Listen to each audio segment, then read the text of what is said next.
ലഭ്യമായ 15 ദിവസങ്ങൾ കൊണ്ട്, അതായത് സത്യപ്രതിജ്ഞ ചെയ്ത അന്നേ ദിവസം രാത്രി മുതൽ രാജീവ് ചന്ദ്രശേഖർജിയുടെ അധ്യക്ഷതയിൽ നിങ്ങൾ ഒരുമിച്ച് ചേർന്നുകൊണ്ട് തിരുവനന്തപുരത്തിന്റെ പ്രശ്നങ്ങൾ എങ്ങനെ പരിഹരിക്കാമെന്ന്, തിരുവനന്തപുരത്തിന്റെ സാധ്യതകൾ എങ്ങനെ ഈ രാജ്യത്തിന് പ്രയോജനപ്പെടുത്താമെന്ന് ചർച്ചയും ചിന്തയുമായിരുന്നു. അതിന്റെ അടിസ്ഥാനത്തിൽ 15 ദിവസം കൊണ്ട് ഒരു ഭരണസമിതിക്ക് സാധ്യമായ കാര്യങ്ങളൊക്കെ കോർത്തിണക്കിക്കൊണ്ട് ഞങ്ങൾ ഇന്ന് ഒരു രൂപരേഖ അദ്ദേഹത്തിന്റെ മുന്നിൽ സമർപ്പിക്കുകയാണ്.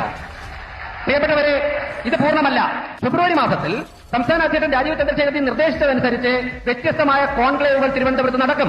അതിന്റെ അടിസ്ഥാനത്തിൽ ഞങ്ങൾ ഡൽഹിയിലെത്തി തിരുവനന്തപുരം 2030 ആകുമ്പോഴേക്കും ഈ രാജ്യത്തെ ഏറ്റവും മികച്ച 3 പട്ടണങ്ങളിൽ ഒന്നാകുവാനുള്ള ഞങ്ങളുടെ ആവശ്യങ്ങൾ ബഹുമാനപ്പെട്ട പ്രധാനമന്ത്രിയുടെ മുമ്പിൽ ഞങ്ങൾ കൂടുതലായിട്ട് ചർച്ച ചെയ്യും. പ്രിയപ്പെട്ടവരെ, ഞാനിവിടെ സംസാരിക്കുന്നത് BJP പിന്തുണയുള്ള 51 പേർക്ക് വേണ്ടി മാത്രമല്ല.